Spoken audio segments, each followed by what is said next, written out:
Welcome back with another video with Aarish पाक reaction channel. तो guys आप सब कैसे हैं? उम्मीद है you doing good and great. Sorry guys, कल मैं वीडियो अपलोड नहीं कर सका। कल थोड़ा तबीयत खराब थी, नासाज थी, तो मैंने सोचा चलो यार एक दिन ऑफ कर लेते हैं। तो आज जिस वीडियो पे रिएक्शन देने वाला हूँ वो बड़ी ही इंटरेस्टिंग वीडियो है। और वीडियो भी किन की, हान सर की, हान जीएस रिसर्च सेंटर। किस टाइटल की तरफ आते हैं? Airbus C295 Tata aircraft transport aircraft turbo prop engine AM32 हान सर न्यू वीडियो। तो ये इसके बारे में है। प्लेन एयरबस है, तो ट्रांसपोर्ट एयरक्राफ्ट है, तो इसकी बड़ी चर्चा चल रही थी। तो देखते हैं इस वीडियो में क्या है। तो अगर आप चैनल पे नए हैं तो ज़रूर सब्सक्राइब करें, लाइक करें, और आइए वीडियो देखते हैं कि इस वीडियो में क्या हमारे लिए इंफॉर्मेशन है। तो without any delay let's get back into the video guys. 1 2 3। Airbus जो कंपनी है दुनिया में बड़े बड़े जहाजों को बनाती है। एयरबस A380 ये 4 इंजन का बहुत बड़ा एयरक्राफ्ट है। इस कंपनी ने टाटा के साथ समझौता किया है अपने एक मल्टी रोल जहाज के लिए, जिसका नाम है एयरबस C295। एयरबस C295 ये मिडिल क्लास का एक टर्बो प्रेप इंजन है। ये इंजन वाला एयरक्राफ्ट है, ये कई काम आएगा। इसको एक एक करके हम समझते हैं ये किस काम में आ सकता है। ये छोटे साइज का होता है, 71 सैनिकों को ये अपने साथ लेकर जा सकता है, और ये कहीं पे भी उन्हें ड्रॉप कर सकता है क्योंकि उसके पीछे रैंप लगा हुआ है। ये रैंप की सबसे बड़ी खासियत होती है कि अगर इसे जल्दी में जाना है, इसके ऊपर अटैक का डर है, तो ये रैंप गिरा के चलते रहता है, और फौजी इसमें से कूदते रहते हैं, कूद जाते हैं सब, और ये बिना रुके फिर टेक ऑफ करके भाग जाता है। ये रैंप का काफी फायदा होता है क्योंकि उतरने के लिए काफी जगह होता है। अगर सीढ़ी लगा के उतारिएगा जैसे आम आदमी उतरता है तो फौजी जल्दी हो जाएगा ना। साथ ही इसके रैंप से फायदा ये होता है कि एयर ड्रॉप करने में पैराशूट से किसी भी फौजियों को, पैरा कमांडोज वगैरह को ड्रॉप कराने के लिए पीछे रैंप का जरूरी है। रैंप ज्यादा जगह प्रोवाइड करेगा, एक साथ कई फौजी कूद सकते हैं, हवा में अंदर कूद सकते हैं। ये कई काम को कर सकता है। ये महज 700 मीटर के रनवे पे उतर सकता है, और इतने छोटे रनवे पे उतरने का इजीली रुक सकता है, और छोटे रनवे पर टेक ऑफ भी कर लेता है। यही नहीं, विदाउट रनवे का ये खेत में भी उतर सकता है, बस जमीन बराबर रहना चाहिए, और वहां से फिर टेक ऑफ भी कर लेगा। ऐसा नहीं है कि रुक जाएगा तो फिर जाएगा कैसे, टेक ऑफ कर सकता है। ये कई सारे कामों में काम होते हैं। इसके लिए ये भारत सरकार ने अपने नेशनल हाईवे पर 28 ऐसे लोकेशन को सेलेक्ट किया है जहां पर ये उतर सकता है। तो नेशनल हाईवे पे ये ट्रांसपोर्ट, अब बहुत बड़े ट्रांसपोर्ट एयरक्राफ्ट भी नेशनल हाईवे पे नहीं उतर सकते, मीडियम क्लास का ही उतरेगा। तो इसे उतारा जा सकता है, इसे ट्राई भी किया जा सकता है कई एयरक्राफ्ट पे।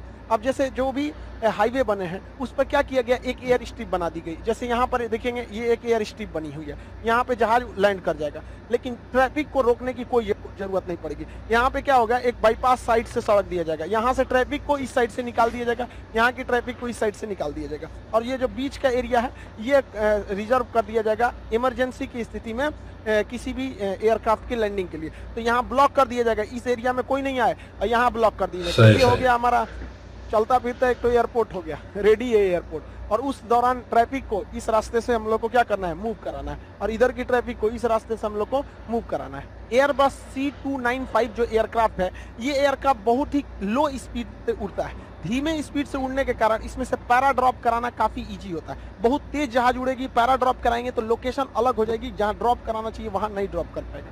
दूसरा, ये बहुत ही कम हाइट पर उड़ता है। कम हाइट पर उड़ने से तो एक और फायदा होता है, ड्रॉप कराने में इजी होता है। अगर पैरा ड्रॉपर बहुत ज्यादा हाइट से कूदेंगे तो फिर उनको गलत जगह ड्रॉप करने की संभावना ज्यादा बढ़ जाती है। कम ऊंचाई से एक्यूरेट जगह कूदने की संभावना बढ़ जाती है। साथ ही कम हाइट पे होने की वजह से दुश्मन के जो रडार हैं वो उन दुश्मनों के रडारों से भी यह बच सकता है, दुश्मन के रडार नहीं पकड़ पाएंगे। इसमें टर्बो जेट इंजन, जो इतने बड़े बड़े इंजन होते हैं कमर्शियल एयरक्राफ्ट में, वो ना लगाकर इसमें फैन लगाया गया है, टर्बो प्रॉप बोलते हैं। इसका पंखी बाहर दिखता है, टर्बो प्रॉप। टर्बो प्रॉप जो होते हैं, ये जो इंजन होते हैं ये थोड़ा सा नॉइज ज्यादा करते हैं। ये बहुत ज्यादा हाइट पर नहीं उड़ सकते हैं, बहुत ज्यादा इनको लो हाइट पे रखना होता है। जितने हाइट पे ये जाएगा उतने हाइट पे ये नहीं जा सकता। इनकी स्पीड बहुत ही धीमी, बहुत ज्यादा धीमी नहीं, इसके कंपेरेटिव में 20% इसकी स्पीड धीमी होती है, जिस वजह से बहुत लंबी दूरी से अगर इससे जाइएगा तो टाइम ज्यादा ले लेगा और थकान ज्यादा होगा। इसमें फ्यूल इसके तुलना में कम खर्च होता है। ये बहुत कम दूरी पर लैंड कर सकता है और टेक ऑफ कर सकता है, जबकि इसके लिए लैंडिंग के लिए ज्यादा जगह चाहिए टेक ऑफ के लिए। ये इसका मेंटेनेंस भी सस्ता होता है और इसकी कॉस्टिंग भी सस्ती होती है। तो जो हम लोग खरीद रहे हैं एयरबस 3295, वो एयरबस 3295 ये टर्बो प्रॉप इंजन वाला है। बाहर उसके पंखी निकले रहते हैं। ये अपने साथ 6 से 8 टन के लोड के सामान को लेकर आराम से उड़ सकता है 1500 किलोमीटर से लेकर 4500 किलोमीटर तक, यानी भारत को आर पार कर जाएगा, एक बार रिफ्यूल हो जाएगा। बीच में इसके फ्यूल खत्म भी हो जाते हैं तो ये मिड एयर रिफ्यूलिंग कर लेता है हवा से ही। दूसरे जहाज में टैंकर जो जहाज होते हैं, ये टैंकर जो होता है ये क्या करता है, इसे मिड एयर रिफ्यूलिंग कर देता है, फिर से रिफ्यूलिंग हो गया, फिर से वहां से ये उड़ जाएगा 4000 किलोमीटर तक। तो इसके रेंज को मिड एयर रिफ्यूलिंग द्वारा इजीली बढ़ाया जा सकता है। साथ ही इसे कई रोल में लिया जा सकता है। इसके ऊपर हम लोग जहाज यही रहेगा, एयरबस C295 ही रहेगा, C295 ये जहाज ही रहेगा। इसके ऊपर एक रडार लगा देंगे 360 डिग्री वाला, इसे हम लोग कहते हैं एवॉक्स। एवॉक्स का फुल फॉर्म होता है airborne warning and control system. ये पहले ही बता देता है दुश्मन का जहाज कहां तक है। जैसे हमारा जो रडार है, ग्राउंड रडार, उसकी तो फिक्स है कि मान के चलिए हमने लगा दिया ग्राउंड रडार, वहां से वो 200 किलोमीटर या 400 किलोमीटर ही देख सकता है। लेकिन अगर उससे आगे दुश्मन है तो हमको अपने रडार को मूव करना पड़ेगा। तो रडार को लेके कैसे जाएंगे, तो उससे अच्छा ये मूवेबल रडार लगा दिया जाता है। इसके ऊपर ये 360 डिग्री का कवरेज प्रोवाइड कर देता है और इसके अंदर जो सीट होती है जहां पे आदमी बैठते हैं उसमें मॉडिफाई करके कंट्रोल रूम बना दिया जाता है। ये लोग रडार के अंदर देखते हैं, अब पूरा कंट्रोल रूम में देख लेते हैं कहां कहां दुश्मन का जहाज है आराम से यहाँ पे। तो हम लोग जहां तक हमारा बॉर्डर है वहां तक तो हम रडार लगा देते हैं, उसके आगे देखना है तो हम इन एवॉक्स विमानों से देख सकते हैं। तो ये एवॉक्स सिस्टम बनाने की क्षमता हमारे पास है। उसे ले जाने वाला ये एयरक्राफ्ट का आना जरूरी था, तो इस एयरक्राफ्ट को एवॉक्स के रूप में भी यूज कर सकते हैं। इसका कई रोल आगे भी देख सकते हैं। ये रेस्क्यू मिशन में भी काम आ सकता है। जैसे देखिएगा अफगानिस्तान से किसी को लाना है या फिर ऐसे जगह जहाँ रनवे ही नहीं बना है, खेत हो तो जैसा पोजीशन है तो उतार दीजिए खेत में, रेस्क्यू ऑपरेशन करके वहां से लोगों को लाया जा सकता है। या उत्तराखंड जैसी स्थिति जहाँ बाढ़ या हमेशा आपदा आती रहती है, उस स्थिति में आपदा में भी लोगों को सामान ले जाने या फिर वहां से लोगों को रेस्क्यू करके आपदा में राहत सामग्री देने काफी कुछ है इसमें।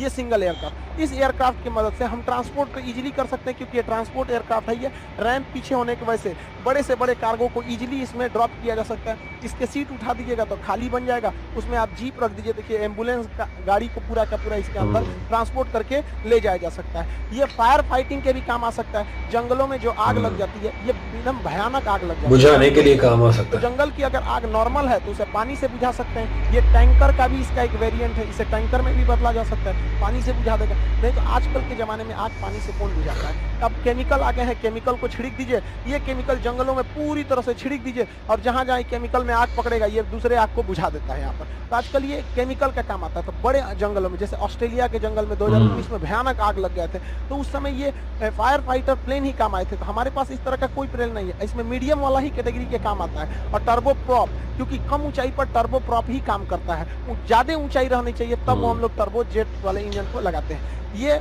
खुद इसको हम मॉडिफाई करके जहां पानी भरे थे फायर फाइटिंग के लिए, अगर वहां हम फ्यूल भर देते हैं तो ये हवा में दूसरे जहाजों को ईंधन दे सकता है। मिड एयर रिफ्यूलिंग के लिए टैंकर का काम कर सकता है। ये हेलीकॉप्टर भी इससे आके अपनी फ्यूल भर सकते हैं। जो दुश्मन फाइटर एयरक्राफ्ट है लड़ाई कर रहे हैं, वापस लड़ के बेस पर आएंगे फ्यूल भरने के लिए, तो फिर जाएंगे तो पायलट भी थक जाएगा। उससे अच्छा तुम लड़ते रहो, फ्यूल खत्म हो गया, आओ हम तुमको भर देते हैं। तो पीछे से ये फाइटर को भी भर सकता है, एक साथ दो को भर देता है। और अपनी कैटेगरी का, जैसे देखिए ये खुद ही C295 है अपनी कैटेगरी का, और खुदे ले रहा है फ्यूल किससे, C295 से, अपने से। तो ये अपने पटीदार को भी क्या कर देता है, दे देता है कि ले भैया, क्योंकि ये जो है टैंकर है, इसमें सीट उट नहीं है, फ्यूल वाला है, और ये है ये किसी भी काम में लिया जा सकता है। तो आप देखिए ये मल्टीपर्पज के काम में आया जा सकता है। इसका नेवल वेरिएंट भी है। नेवल वेरिएंट में आप देखेंगे ये टारपीडो लॉन्च कर सकता है। ये टारपीडो समुद्र के अंदर चल रही पनडुब्बियों को ब्लास्ट कर सकती है, हिट कर सकती है। साथ ही अगर ऊपर में है तो मिसाइल को भी अपने डायनेम से, विंग से मिसाइल को भी मार के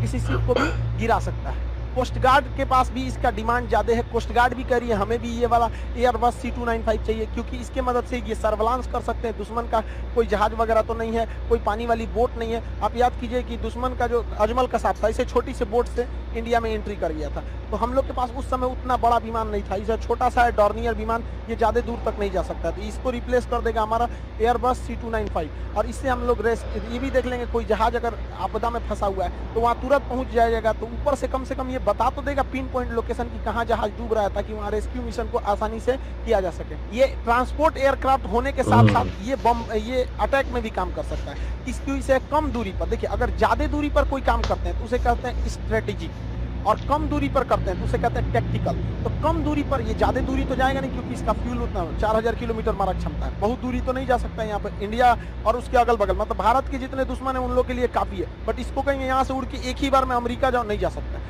तो ये स्ट्रेटेजिक नहीं है, दूर नहीं जाता है, टैक्टिकल है। तो टैक्टिकल बॉम्बिंग के काम में आ सकता है। जैसे सही। फ्यूल जहाँ से ये पानी गिरा रहा था, फायर फाइटिंग कर रहा था, वहाँ पे कारपेट बॉम्बिंग कर सकता है, टैक्टिकल बॉम्बिंग के काम में आ सकता गनशिप। है। साथ ही ये गनशिप में काम कर सकता है। गनशिप क्या होती है? किसी हवाई जहाज में तोप सेट कर दीजिए, देखिए यहाँ पर तोप लगा दिया गया है, कई ठो यहाँ पर तोप, मशीन गन तोप दोनों ओर से क्या किया जाता है? लगा दिया जाता है। और ये क्या है कि टर्बो प्रॉप है। टर्बो प्रॉप होने की वजह से ये बहुत कम ऊंचाई पर उड़ सकते हैं। अब ऊंचाई पर दुश्मन के ज्यादा काम नहीं आता है। मान के चलिए 2 किलोमीटर ऊंचाई पर दुश्मन का सारा हथियार गया, तो 2 किलोमीटर ऊंचाई पर कोई नहीं मार सकता है, क्योंकि इसको तो दुश्मन के हथियार को जाने के लिए ग्रेविटी का सामना करना पड़े। और ये बॉम्बर का भी काम लिया जा सकता है इससे। इसे एयरबस कंपनी और टाटा की कंपनी मिलकर बनाएगी। ओह, इस पर सरकार की जबरदस्त। कैबिनेट कमिटी ऑन सिक्योरिटी ने मंजूरी दे दिया है। 56 एयरक्राफ्ट जो हैं ये खरीदे जाएंगे। एयरबस नाम होगा उसका, एयरबस C295। ये एयरक्राफ्ट 56 की संख्या में खरीदे जाएंगे। लेकिन इस 56 में से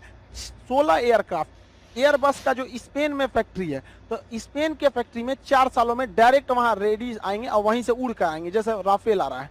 लेकिन बाकी बचे 40 जो है वो इंडिया में टाटा कंपनी बनाएगी। अब इसके लिए टाटा कंपनी जो है वो समझौता किया एयरबस से। इसमें टाटा का शेयर ज्यादा रहेगा, एयरबस का कम रहेगा। इससे भारत में इसके कारखाने लगेंगे। जब भारत में कारखाने लगेंगे तो यहाँ के इंजीनियरों को भी जहाज की टेक्नोलॉजी पता चलेगी। यहाँ के अलग अलग सप्लायर को ये पता सही, चलेगा सही। कि जहाज बनाने में बहुत सारी चीजों को लगता है।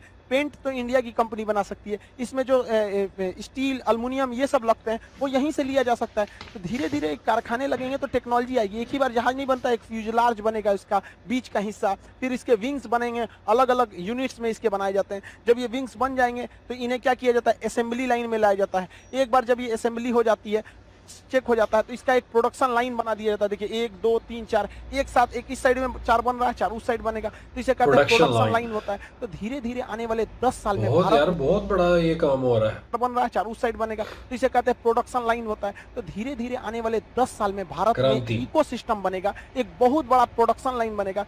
ये एयरबस जो है C295 ये एक जहाज नहीं, ये एक क्रांति लाएगा हमारे यहाँ एयरक्राफ्ट के क्षेत्र में, क्योंकि ये मिडिल कैटेगरी का है और इसे कई मल्टी टास्क किए जा सकते हैं। जहाज एक ही रहेगा, उससे कई काम को लिया जा सकता है। जैसे हम लोग कैसे खाने में चना, उससे आप हलवा बना सकते हैं, उससे भूजा बना सकते हैं, पीस के उसका सतुआ बना सकते हैं, पीस पानी पी सकते हैं, उसको ऐसे भिगा के सुबह में खा सकते हैं, उसको नमक वमक छिड़क के खा सकते हैं, उसका नमकीन बना सकते हैं, कई काम कर सकते हैं सोचना उससे। उसी तरह ये भी है, समझिए, इसके कई काम किया जा सकता है और ये इतना बेहतरीन है। तो आप कहेंगे कि टाटा कंपनी जब इससे समझौता हुआ है, भारत सरकार की जो कैबिनेट कमेटी ऑन सिक्योरिटी है उसने केवल 56 एयरक्राफ्ट क्यों खरीदे हैं? बात समझिए ध्यान से। इन 56 को खरीदने में 20,000 करोड़ का खर्च आया। लेकिन जब टाटा कंपनी इसे बनाएगी तो इसे टाटा कंपनी 10 सालों के अंदर सीख लेगी। और जब टाटा कंपनी इसे बनाएगी तो टाटा कंपनी के समझौता के हिसाब से ये आप इंडिया में ही ऐसे ऐसे 150 एयरक्राफ्ट बनाएगी। अब समझिए 150 का जो खर्च आएगा वो 40 करोड़ आएगा, 40,000 करोड़। और यहाँ पर 56 का ही खर्च कितना है? 20,000 करोड़। यानी खर्च को दुगुना कीजिए और जहाज आपको 3 गुना मिलेगा। तो इंडिया में बनने से ये फायदा है। दूसरा, इंडिया में रोजगार मिलेगा, इंडिया की करेंसी को मिलेगा, टाटा कंपनी आगे बढ़ेगी और यहीं से हम छोटे देशों को भी एक्सपोर्ट कर सकते हैं। क्योंकि अगर कोई डायरेक्ट एयरबस से खरीदेगा तो उसको थोड़ा महंगा पड़ेगा, इंडिया से खरीदेगा तो उसको सस्ता पड़ेगा। तो हमारे यहाँ एक बहुत बड़ा इकोसिस्टम बनने जा रहा है। और ट्रांसपोर्ट एयरक्राफ्ट बहुत जरूरी होते हैं, केवल फाइटर एयरक्राफ्ट ही नहीं होते हैं। अमेरिका ने दुनिया में जितनी लड़ाइयाँ लड़ी हैं, अमेरिकी एयरफोर्स का रीढ़ कहा जाता है F-16 फाइटर को, और उसका जो ट्रांसपोर्टेशन का काम होता है, जो पहुंचाने का काम, वो C-130 जे सुपर हरकुलियस जहाज होता है। ये भी टर्बो प्रैप है, बट इसमें 4 इंजन है। हम लोग जो खरीदे उसमें 2 इंजन। तो ये दोनों जहाज अमेरिकी एयरफोर्स के रीढ़ है। भारतीय एयरफोर्स के रीढ़ सुखोई 30 जो जहाज है, ये फाइटर स्ट्राइकर में आ जाते हैं सब। अब इसका जो ट्रांसपोर्ट में जो मेन किरदार निभाएगा वो एयरबस C295 करेगा। तो ये दोनों भारत की रीढ़ होगा, ये अमेरिका के रीढ़ होगा। तो आप समझे कि ये एक जहाज दिखने में ही जहाज दिख रहा है, इसे कई तरह का मॉडिफिकेशन किया जा सकता है। एयरबस को भी नहीं पता होगा कि भारत वालों का चाल कितना आगे तक है। हम एक जहाज खरीदेंगे, उसका मेकअप वोकअप करके मॉडिफाई करके 75 ठो काम लेंगे उससे। आप क्या सोचते हैं ये जरूरी था कि नहीं? भारत के लिए काफी लंबे समय से ये डील अटका हुआ था। ये भारतीय वायुसेना के लिए गेम चेंजर साबित होगा। और साथ में वो जो बैच स्टार्ट होने वाले थे बीपीएससी का बैच, वो बैच स्टार्ट हो गया है। बीपीएससी और जो बिहार दरोगा का बैच है, ये कंबाइंड बैच चलेगा। अब इसको 3 बजे से लेकर 5 बजे तक ये लाइव रहेगा। 3 से 5 डेली 2 घंटे का क्लास चलेगा।